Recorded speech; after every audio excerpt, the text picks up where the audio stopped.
oceans rise and thunders roll, I will soar with you above the storm. Father, you are king over the flood. I will be still and know you are God. I will be still and know you are God. When the oceans rise and thunders roar, I will soar with you above the storm. Father, you are king over the flood. I will be still and know you are God. I will be still and know you are God. I will be still and know you are God.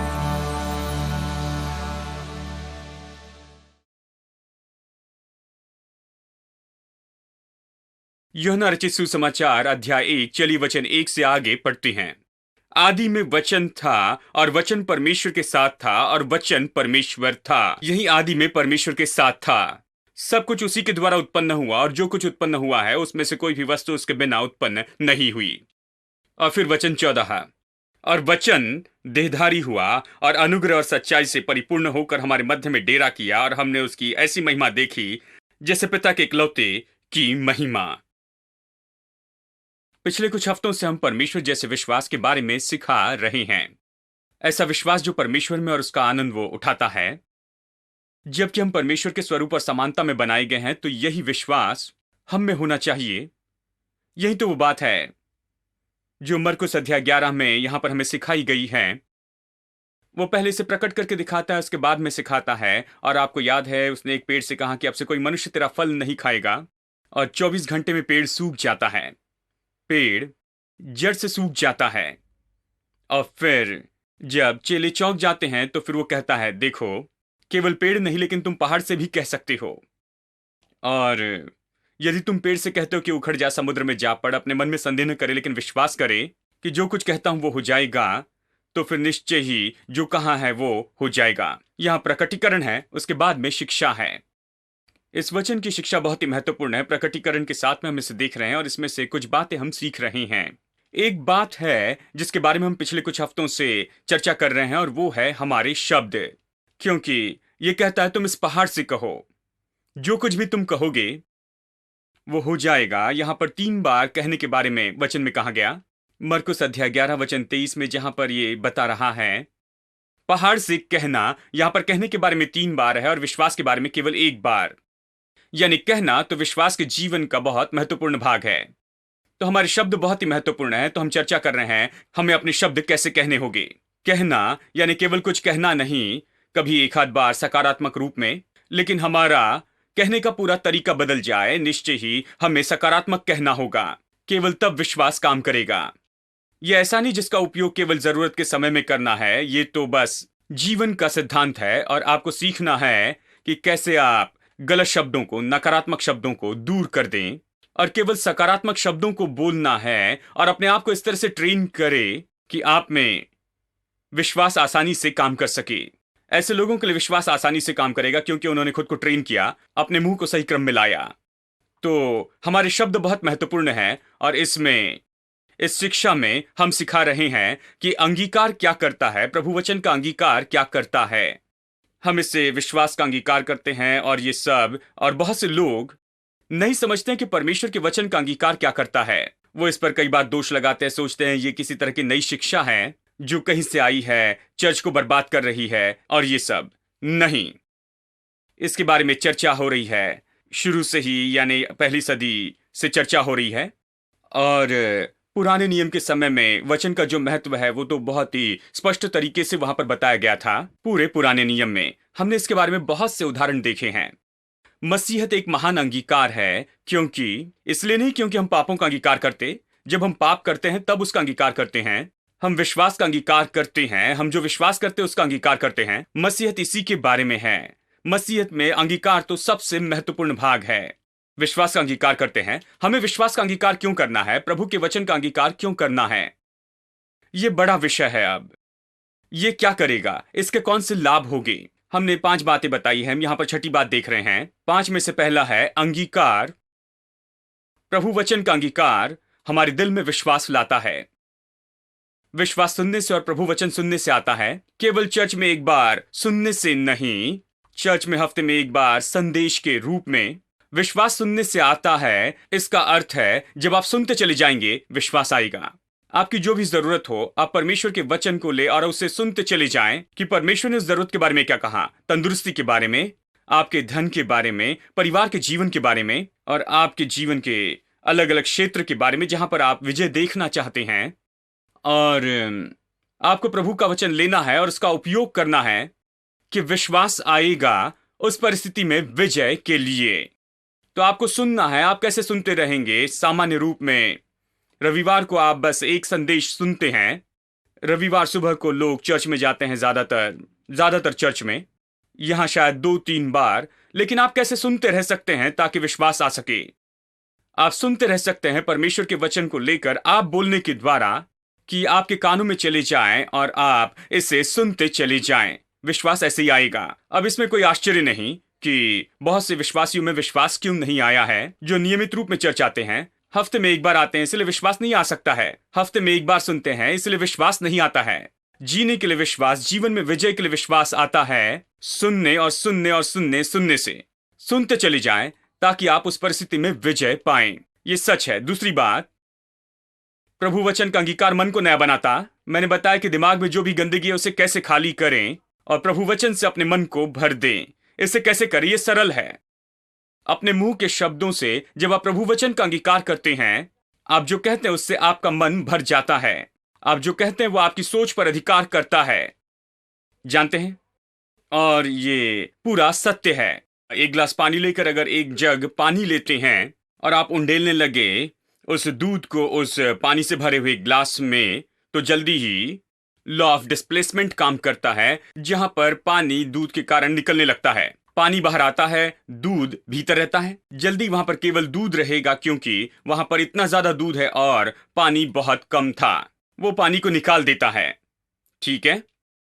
उसी तरह से जब आप परमेश्वर का वचन ज्यादा कहते हैं, जो भी गंदगी वहां है, जल्दी ही वो बहुत थोड़ी होती है, कम होती है, वो निकलने लगती है। वो तो प्रभु वचन के विचार के द्वारा जयवंत होती है कि आपका मन नया होता है, और मन नया होना तो विजयी जीवन की कुंजी है। तीसरी बात, हमने आपको बताया कैसे हमारे दिल को तैयार करता है। विश्वास का अंगीकार हमारे दिल को तैयार करता है। जब प्रभु हमारे जीवन में कुछ महान करना चाहता है, वो हमारे दिल तक पहुंचता है। उसे हमारा दिल तैयार करना है, हमारा मुंह, तभी वो हमारे साथ काम कर सकता है। हमारे दिल के सहयोग के बिना, हमारा दिल अच्छी चीजों से भरे बिना, प्रभु वचन के बिना वो कुछ नहीं कर सकता। प्रभु सीधा हमें आशीष नहीं दे सकता है। आपका दिल बदलना चाहिए कि आप परमेश्वर की आशीषों को प्राप्त करें। ये स्वीकार करने वाला दिल हो। ये कैसे होगा? देखिए, मन के साथ भी ऐसे ही होता है। मन नया होने के लिए दिल बदलना चाहिए। प्रभु वचन का अंगीकार इसमें हमारी मदद करता है। चौथी बात हमने देखी कि कैसे परमेश्वर के वचन का अंगीकार जवाब हमारे सामने रखने में हमारी मदद करता है और समस्या नहीं। लोग समस्या अपने सामने कैसे रखते हैं? क्योंकि वो हमेशा समस्या के बारे में कहते रहते हैं। वो सभी से इसके बारे में कहते हैं, दिन रात इसी के बारे में कहते हैं, तो समस्या उनके सामने हमेशा रहती है। कोई आश्चर्य नहीं कि समस्या इतनी बड़ी होती है। जितना इसके बारे में कहेंगे उतना ही आपकी होती जाएगी, उतना उसके साथ में जुड़ जाते हैं। आपको जवाब कहने का तरीका ढूंढना होगा। विश्वास का जीवन इसी के बारे में है। विश्वास का जीवन ये नहीं है कि कहे मैं प्रभु पर भरोसा करता हूँ, मेरे पास कोई नहीं, कोई मदद नहीं, मैं बस प्रभु पर भरोसा रखता हूँ, विश्वास से जीता हूँ। लोग सोचते हैं ये विश्वास का जीवन है। नहीं, विश्वास का जीवन तो परमेश्वर की प्रतिज्ञाओं को जानबूझ के लेना है और उससे अपने दिल में और अपने मुंह में रखना है, और जो कुछ हम चाहते हैं उसे प्राप्त करने के लिए लक्ष्य बनाना। जो हम चाहते हैं उसे उत्पन्न करना। विश्वास का जीवन यही है। विश्वास का जीवन अच्छी चीजें उत्पन्न करता है। विश्वास उत्पन्न करता है। विश्वास से ही परमेश्वर के वचन ने संसार को बनाया। परमेश्वर के विश्वास ने इस पूरे संसार को बनाया जिसे आज हम देखते हैं। यह आपके पूरे जीवन को उत्पन्न कर सकता है। आपका पूरा संसार विश्वास से बन सकता है। विश्वास कुछ उत्पन्न करना चाहिए। ये केवल कोई अंधविश्वास नहीं है, ऐसा कुछ है, ऐसा नहीं जैसे कोई कहता हो मैं परमेश्वर पर विश्वास करता हूं और मेरे पास में दूसरा और कोई तरीका नहीं। वो विश्वास नहीं। विश्वास का जीवन का संबंध हमारे दिल और मुंह से है। प्रभु के वचन को कहना है कि हम वही पाए जो परमेश्वर हमारे जीवन में चाहता है। तो अपने सामने जवाब रखें। पांचवी बात हमने देखी कैसे कि परमेश्वर के वचन का अंगीकार एक नियम को सक्रिय करता है। विश्वास नियम है। जैसे कार पेट्रोल पर चलने के लिए बनाई गई है, यहां आपको कहना है केवल तब यह काम करेगा, बिना बोले ये काम नहीं करेगा। आप बड़े विश्वास के साथ में पहाड़ के बाजू खड़े रह सकते हैं, तभी पहाड़ नहीं हटेगा, केवल जब आप कहेंगे तब वो हटेगा। ये विश्वास के नियम को सक्रिय करता है। ठीक है, अब छठी बात हमने देखना शुरू की कि कैसे प्रभु वचन का अंगीकार परमेश्वर के चित्र को हमारे अंदर बनाता है। प्रभु के पास हमारा एक चित्र होता है, वो चित्र जो उसका उद्देश्य हमारे लिए है। प्रभु ने हमें बस ऐसे ही नहीं बनाया है। प्रभु एक अद्भुत उद्देश्यपूर्ण व्यक्ति है। वो उद्देश्य के बिना कुछ भी नहीं करता है। क्या आप जानते हैं कि प्रभु के पास आपके लिए उद्देश्य है? प्रभु के पास एक तस्वीर है। उसने पहले ही ठहराया है कि आपको क्या होना चाहिए। उसके अंदर एक तस्वीर है जो उसके भीतर है। प्रभु जो कुछ बनाता है वो बस ऐसे ही है। उदाहरण के लिए, आदि में वचन था, ठीक है? केवल वचन वहां पर था और बाकी कुछ नहीं था। लेकिन विश्वास वचन से काम करता है। हालांकि वहां पर केवल वचन था और बाकी सब जगह पूरा अंधकार और गड़बड़ी थी और खालीपन था, बस यही वहां था। लेकिन प्रभु वचन वहां था, ठीक है? वचन योग्य था कि अंधकार को बदल दे, गड़बड़ी और खालीपन को बदल दे जो संसार में था आदि में। तो यदि आपके पास कुछ नहीं है तो चिंता ना करें कि आपके पास कुछ नहीं है। वचन शुरू का पॉइंट है। देखिए, इसलिए हमारे शब्द बहुत महत्वपूर्ण है। प्रभु का वचन हमारे मुंह में ये महान भविष्य की शुरुआत है। आपके दिल में वचन जो है वो तो शुरुआत है आपके लिए महान भविष्य की। शायद आपके पास एक पैसा ना हो, शायद आपके हाथ में 1 रुपया ना हो, शायद आपके पास कोई आशा ना हो, शायद किसी के पास से कोई सिफारिश ना हो, शायद हो सकता है कि आपका जीवन उन्नति और इन बातों की ओर नहीं बढ़ रहा हो। कोई बात नहीं कि आपके पास में वचन है, क्योंकि आदि में वचन था। ये नहीं कहता कि आदि में सिफारिश करने के लिए कोई था। ये नहीं कहता कि शुरू में कुछ पैसा था जिसका हम व्यापार में निवेश कर सकते थे, ऐसा कुछ नहीं। आदि में वचन था। हाँ, एक भाई चर्च शुरू करना चाहता था। उन्होंने कहा शुरू में मुझे 50 लोग चाहिए भाई, तभी मैं शुरू कर सकता हूं। मैंने कहा नहीं, ये नहीं कहता कि आदि में 50 लोग थे। आदि में वचन था। चर्च कैसे शुरू करते हैं? आप वचन से शुरू करते हैं, वचन से चर्च शुरू करते हैं। मैंने ऐसे ही शुरू किया था। देखिए, वचन से आप चर्च शुरू करते हैं और किसी चीज से नहीं। जानते हैं, लोग कहते हैं अगर मेरे पास पैसा हो तो मैं ऐसे करूंगा। नहीं, आपको वचन चाहिए, फिर पैसा आएगा। वचन पैसा लाता है। देखिए, लोग इस बात को नहीं जानते हैं। आदि में वचन था। सब लोग कहे आदि में वचन था। आपको वचन के साथ में ही शुरू करना है, क्योंकि वचन ही वो माध्यम है जिसके द्वारा विश्वास काम करता है। यानी विश्वास और वचन, वचन और विश्वास, आपको ये कॉम्बिनेशन चाहिए महान सफलता, महान भविष्य के लिए। और वो सब कुछ जो आपको करना है उसके लिए आपको बस यही करना है। जीवन के बारे में चिंता ना करें। बहुत से लोग चिंता करते परेशान होते हैं, मेरा भविष्य क्या होगा, मैं क्या करूंगा, मेरे प्रभु मुझे कहां से नौकरी मिलेगी, सब कुछ बहुत ही बुरा दिख रहा है। जानते हैं, जो अर्थव्यवस्था है वो अच्छी नहीं चल रही है, पूरे संसार में परेशानी है, तो मैं क्या करूंगा। खैर, क्या आपके पास में वचन है? अर्थव्यवस्था की चिंता मत कीजिए, इन सारी बातों की परवाह मत कीजिए। क्या आपके पास में वचन है? आप निर्माण कर सकते हैं अपना संसार शब्दों के द्वारा। आप सफलता बना सकते हैं वचन के द्वारा, आप विजय पा सकते हैं, ठीक है? और वचन के बारे में बात तो ये है, वचन देहधारी हुआ। इसे कहने का बिल्कुल सरल तरीका यह है कि वचन वास्तविकता हो गया। आदि में वचन था, और फिर यह कहता है कि वो वचन देहधारी हुआ। कौन सा वचन? जो वचन आदि में था वो बना महसूस की जाने वाली वास्तविकता। वचन को छू सकते थे, देख सकते थे, वो यीशु के स्वरूप में था। वो एक व्यक्ति बन गया, वो एक असली वास्तविकता बन गया, महसूस करने वाली वास्तविकता। यदि आप पहले वचन ले ले, शायद आपके पास कुछ ना हो, लेकिन यदि प्रतिज्ञा है, यदि वचन है, यदि अपने दिल में और मुंह में वचन रखकर आप काम करें, तो आप उस सारी महसूस की जाने वाली वास्तविकता को देखेंगे जो ये वचन दर्शाता है। ठीक है, यानी मैं इसी का लक्ष्य बनाई हूं। यानी आदि में परमेश्वर ने सब कुछ बनाया तो उसने ये सब कुछ कैसे किया? पहले उसने अपने दिल में एक चित्र बनाया उन सब का जो वो बनाना चाहता था। जो भी बनाया जाना चाहिए उसका पहले चित्र उसने अपने दिल में बनाया। एक चित्र उसके दिल में था, ठीक है? और वो चित्र वचन से बना है। ये वचन का चित्र है, उसके दिल में है।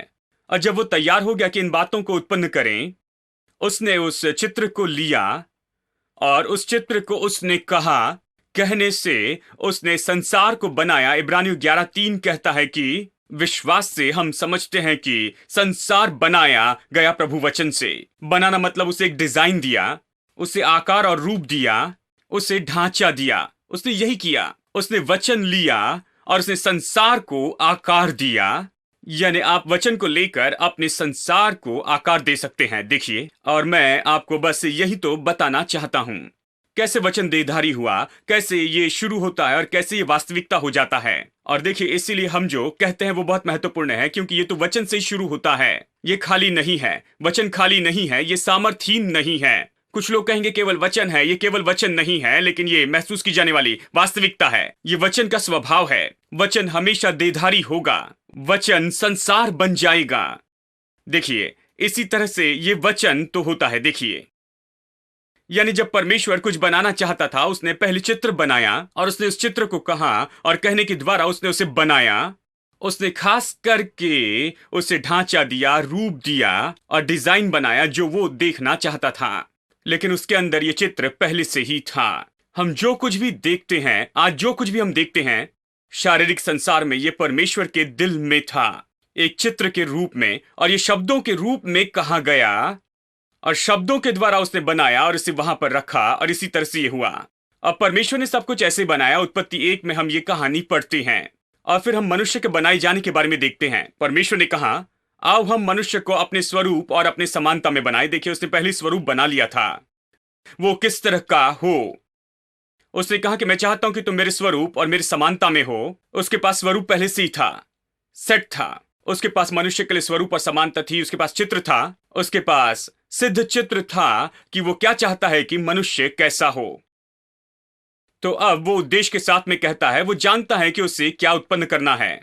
उसने ये नहीं कहा, खैर मैं मनुष्य बनाना चाहता हूं लेकिन मुझे पता नहीं वो कैसे दिखेगा, वो क्या कर पाएगा, उसका स्वभाव कैसा होगा। नहीं, उसने कहा वो मेरे स्वरूप में होगा, मेरे स्वरूप और समानता में। और उसने कहा कि वो फलवंत होगे, बहुगुणित होगे और अधिकार करेंगे और सब कुछ अपने वश में कर देंगे और पृथ्वी को भर देंगे, अधिकार करेंगे। वो राज्य करने वाले होंगे मेरे जैसे ही। वो तो बहुगुणित हो जाएंगे और भर देंगे और पूरी तरह भरेंगे और वश में करेंगे और पृथ्वी पर वो राज्य करेंगे। उसके पास पहले चित्र था कि मनुष्य किस तरह से दिखेगा, यानी उसके स्वरूप और समानता में दिखेगा, और साथ ही उसके अंदर कौन सी क्षमता होगी, वो भी, वो किस तरह काम करेगा। वो तो अवश्य ही अधिकार करने वाला होगा, वो सारी बातों के ऊपर अधिकार करेगा। उस चित्र को पाने के बाद में उसने मनुष्य को बनाया। उसने भूमि की मिट्टी को लिया, भूमि की मिट्टी वहां पर थी, उसने उसे बनाया। संसार पहले ही बना हुआ था। फिर उसने भूमि की मिट्टी ली और केवल मनुष्य के शरीर को बनाया। लेकिन मनुष्य केवल शरीर नहीं है, शरीर तो एक भाग है, और शायद हो सकता है कि ये मनुष्य का सबसे महत्वहीन भाग होगा। लेकिन उसने शरीर को बनाया भूमि की मिट्टी के साथ में, और फिर उसने वो शरीर लिया और उसने उस शरीर में जीवन का श्वास फूंका, बाइबल कहती है। अब इसका मतलब क्या है कि उसने जीवन का श्वास फूंका? ये तो हवा फूंकने जैसा नहीं है। ये इस तरह से नहीं कि हवा भरने का पंप लिया और इस तरह हवा भरते रहे। जानते हैं, वो इस तरह से श्वास नहीं फूंक रहा था। मैं सोच सकता उसने क्या किया। वो तो वचन का प्रभु है, वो विश्वास का परमेश्वर है। उसने उस मनुष्य को लिया होगा, उसमें फूंका होगा और उसने कहा, मनुष्य तू हो जा परमेश्वर के स्वरूप और समानता में, और मनुष्य हो गया। यहां मनुष्य तो परमेश्वर के स्वरूप और समानता में बनाया गया, और शरीर तो भूमि की मिट्टी से बनाया गया, और अब वो चल फिर रहा था, बात कर रहा था परमेश्वर जैसे ही। ये पहला मनुष्य आदम था और परमेश्वर उसका प्रभु था, और आदम तो सारी चीजों के ऊपर में अधिकारी था। सारी सृष्टि पर आदम प्रभु था और परमेश्वर उसके ऊपर प्रभु था। अब आप जानते हैं प्रभु शब्द का मतलब है प्रयोजनकर्ता। अब पहला पत्रस अध्याय 3 में पति और पत्नी के बारे में ये सब बताता है, कैसे पत्नी जीत सकती है अपने पति को अपने व्यवहार के द्वारा, और ये इसके बारे में बताता है। और फिर अंत में इस तरह से ये कहता है, सारा ने अपने पति को प्रभु कहा। बहुत से पुरुषों को ये वचन पसंद है। एक भाई ने मुझसे कहा है कि अच्छा है कि आप मेरी पत्नी को बताइए कि बाइबल क्या कहती है भाई, क्या सारा ने अपने पति को वहां पर प्रभु नहीं कहा? मैंने कहा हाँ, उसने प्रभु कहा, लेकिन जानते हैं प्रभु का मतलब क्या है? प्रभु का मतलब प्रयोजनकर्ता। इसका मतलब क्या है? वो किराया चुकाता है, वो भोजन का प्रयोजन करता है, वो कपड़े खरीदता है, वो गहने खरीदता है, जूते खरीदता है, वो सब कुछ खरीदता है, वही प्रभु है। मैंने कहा अगर आपको प्रभु कहने में उसे कोई परेशानी होती है तो आप वही करें जो प्रभु करता है, तो आपको प्रभु कहने में कोई परेशानी नहीं होगी। प्रभु ये ऐसा शब्द नहीं कि किसी व्यक्ति को यह ओहदा दिया गया है, वहां पर बैठता है और कुछ नहीं करता है और उसका कोई उपयोग नहीं, कि वो हमारे ऊपर में प्रभु है। प्रभु शब्द बहुत ही महत्वपूर्ण है। इसका मतलब है कि उसी की मेज पर से सारे देश भोजन करते हैं। स्रोत दिया जाता है उसकी मेज से, उसी के घर से हर जगह भोजन जाता है। जानते हैं उसी से सब कुछ पूरे देश में प्रयोजन किया जाता है। यानी प्रभु यही है। आमेन। यानी परमेश्वर प्रभु है। और आदम पूरी पृथ्वी का प्रभु था और परमेश्वर उसका प्रभु था। मतलब परमेश्वर प्रयोजन करने वाला। उसके प्रयोजन को देखिए, कैसा प्रयोजन। अदन की वाटिका, ये अद्भुत बात है। अदन की वाटिका में 4 नदियां थी और उसमें सोने की खदान थी। सोना बढ़ रहा था। इसका मतलब ये ऐसी जगह जहां सोना बढ़ता है। मतलब खोदे और लेकर जाए, और जब अगली बार आते हैं वहां पर और भी ज्यादा होता है। वो कभी खत्म नहीं होगा। इस तरह की पृथ्वी को परमेश्वर ने बनाया, एक अद्भुत जगह चुनी और एक बहुत ही सुंदर वाटिका बनाई। हजारों वहां पर फलदायी पेड़ थे, हर तरह के पौधे थे, हर तरह के फलदायी पेड़ थे। उसकी हर एक जरूरत के बारे में सोचा और वहां पर उसने 4 नदियां रखी और सोना रखा, सब कुछ वहां रखा और उसके हाथों में दे दिया। ये प्रभु है। मैं इसे प्रभु कहता हूं क्योंकि इसी को प्रभु कहते हुए मुझे घमंड होता है, क्योंकि देखिए वो कैसे प्रयोजन करता है। उसने कोई कमी घटी नहीं रखी। अगर अदन की वाटिका में कुछ विश्वासी होते तो वो ये कहते, प्रभु तू बर्बाद कर रहा है संसार के स्रोतों को। यहां पर तो संसार के सबसे ज्यादा स्रोत थे जिसे इस छोटे दिमाग के समझ में नहीं आना था। कुछ लोग इतनी परवाह करते हैं, जानते हैं, लेकिन परमेश्वर के पास में इतनी धन संपत्ति है। पृथ्वी और इसकी सारी धन संपत्ति प्रभु की है, ऐसी बाइबल कहती है। पृथ्वी तो भरी है परमेश्वर की आशीषों से। देखिए वो कभी खत्म नहीं होगा। इस संसार में परेशानी है कि ये सब कुछ खत्म हो जाएगा। अगर इस तरह से हो गया तो फिर हम लोग क्या करेंगे? लोग किसी तरह की परेशानी सबके दिल में लेकर आते हैं। वो तो तब से बातें कर रहे हैं जब मैं छोटा था और उससे अब तक कुछ भी नहीं हुआ है। सब कुछ बेहतर होते जा रहा है। जानते हैं काफी है और सभी के लिए काफी से बढ़कर है, हर एक पीढ़ी के लिए। और यही तो सत्य है मेरे दोस्तों, प्रभु का सत्य। ये लोग बाइबल में नहीं जाते हैं। वो केवल आर्थिक इंडेक्स को देखते हैं और उसके कारण ये अनुमान लगाते हैं और इस तरह की बातें कहते हैं। लेकिन प्रभु कहता है मैंने प्रयोजन किया है, मेरी बहुतायत और मेरे स्रोतों से मैंने इसका प्रयोजन किया है। आप जो कुछ भी कल्पना कर सकते हैं और उससे भी बढ़कर, आपकी सबसे बड़ी कल्पना में भी आपने कभी इस तरह के प्रयोजन के बारे में नहीं सोचा होगा। और इसीलिए वो प्रभु है। In your presence, there is fullness of joy. At your right hand, there are pleasures evermore. You surround us with your favor, O Lord.